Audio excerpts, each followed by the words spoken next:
What's going on, guys? Welcome back to the channel. I want to say thank you for tuning in and coming back for another episode of this drift build series.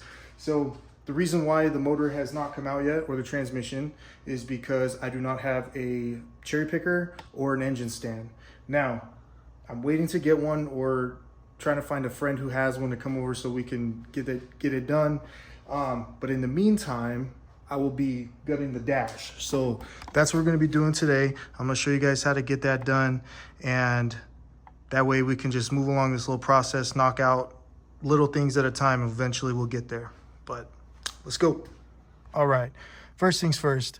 You don't necessarily need to take the steering wheel off to get the dash off, but I'm gonna be taking the steering wheel off because everything on this whole dash is coming off.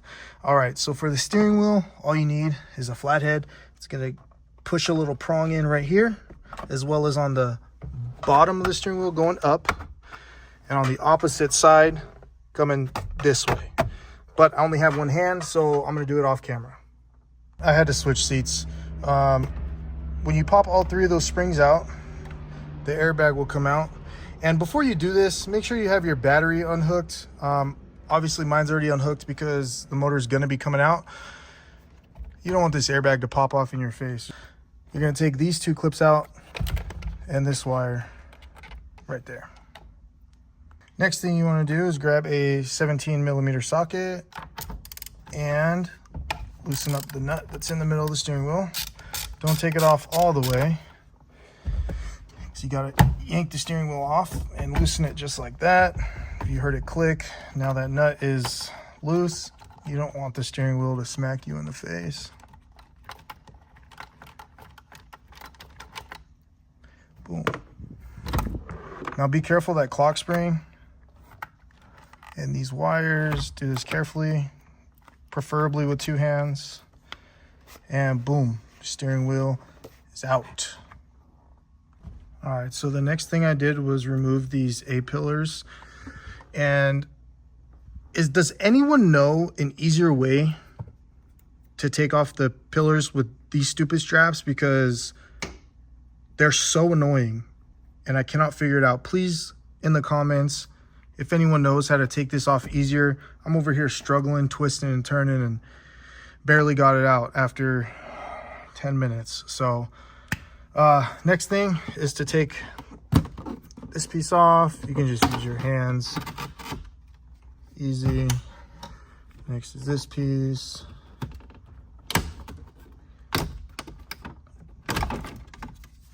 Boom. That's done.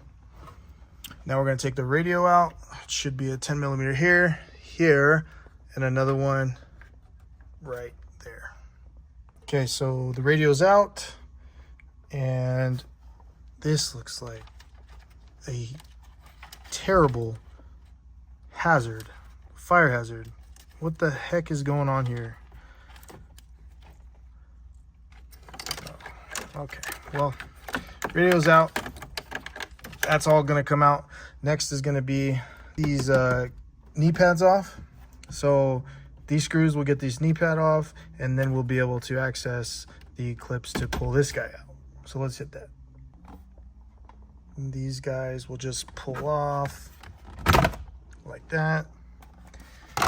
And that reveals the two screws here and here to get this off. All right, so now that we have the controls out, we can just unclip them on the back, just using a simple flathead. All right, so now that we got this unplugged and removed, we're gonna take off this kick panel down here, and it's super easy. Take off this side piece, like that. With one hand, it's gonna reveal a screw here, and another screw down here by the OBD2 sensor right there. And then we'll just pull this off. Boom, boom, boom, release the clips. Super easy. And once you got those two screws out, super easy. Just gonna pull with one hand. Boom.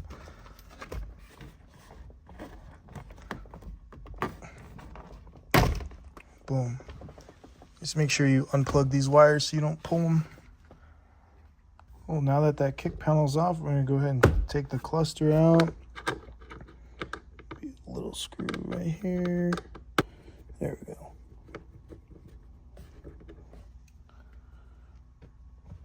That's all. This top piece should just pop out.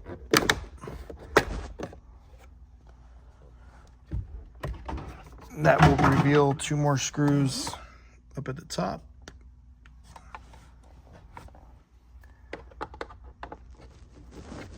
Use the big screwdriver for this one.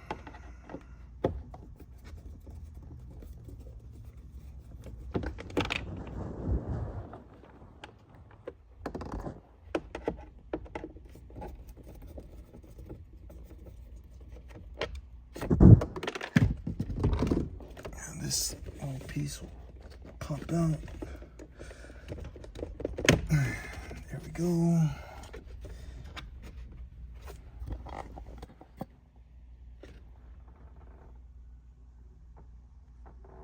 Whoa.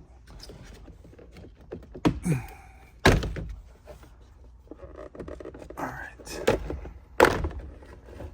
Cool. There's clusters out. Now we just unplug it. Well, I just realized my camera was not recording when I took this off. The little cover piece that goes around the steering wheel column, it's going to be a screw here and a screw here. You take that out, it's a little Phillips head. The bottom will pop right off. And then the top piece will come off, which was the housing for the cluster. It has your speed odometer button and all that trip button and bull crap. So now that that's out, I'm going to move along to the glove box side. Next thing is going to be this glove box. There's a little push pin right here. In order to release this, you got to squeeze both sides of this little knob right here. So grab a pair of needle nose pliers. I'm going to try it with channel locks. We'll see if that works. Channel locks work. Next thing is going to be to pull this little glove box door out. The actual glove box. It's going to be little clips in the back. You just got to push it up. I can't do this with one hand, but you'll get it. And now that the glove box is out, it'll reveal 7 Phillips head screws that need to come out. So it's gonna be 1, 2, 3, 4, 5, 6, and 7 right here. Let's go ahead and get those out. All right, guys, I forgot a screw. It's gonna be on the back side of this OBD2 sensor. I was wondering why this dash wasn't coming out, and now I figured it out. So it's a pain in the ass to get. There we go. Almost done. All right, I don't know what's going on with me today. I apparently think I'm the Hulk. I just bent all this metal brackets in the back trying to get this off and realized there's one more screw I'm missing. Right back here on this metal bracket, you'll see it's right behind here. The screw is facing this way, so you gotta come at it like that. It's right here, right where my finger's at, back there. So we're gonna get that one off, and that should be the last screw. I'm almost certain. Then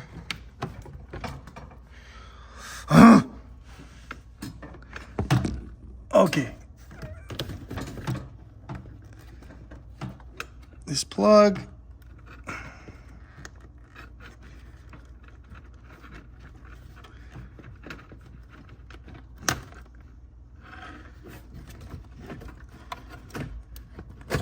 And you got a little plastic clip. And I think, oh my God, thank God, it's out. All right, well, I ran out of storage, so I had to take a little break. Anyway, this little cover will come off, which will expose this plug to the tweeter that's in this cover. Now, two 10 millimeter bolts. I need to grab a ratcheting wrench to get this one off. That will allow the speaker to come out, and then we'll have one screw right here. But let me get that speaker off. You could honestly just do this from the outside of the car. All right, almost there. Screw was right here. That came out. Another one there. Another one here. Here. One in here. One inside here. One up top by the speaker up there. And then on the outside. And that should be it. I have to take a water break. It's 108 degrees outside. And I'm sitting in a hot car with no airflow. My garage closed.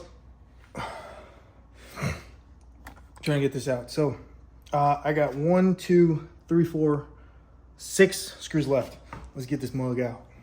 There's also 2 screws here. Looks like a 10 millimeter or Phillips head. And there's also one on the other side in the same exact spot. One last thing. There is an airbag we got to remove. It's going to be a 10 millimeter here, 10 millimeter there. And then the dash is free. And we'll be able to get this thing out. So let's get this out. So after those 2 bolts come out, then the dash should be free. And the only thing I would recommend is make sure none of your wires get caught in the center console over there and the other side. So let's get this thing pulled out.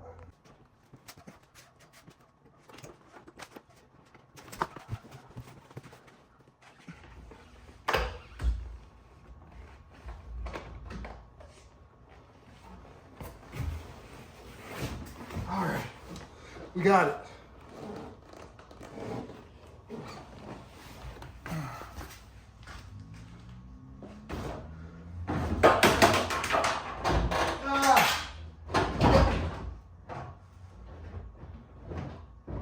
Good. I'm good. All right, guys. Well, the dash is removed. At some point in this series, we're gonna go through, everything's gonna be coming out because we're gonna be doing a roll cage in this. But the dash is off. The dash is off. I hope you guys are able to follow along and kind of step by step go along, follow the video, and get the dash out yourselves. But for today, that's gonna be it.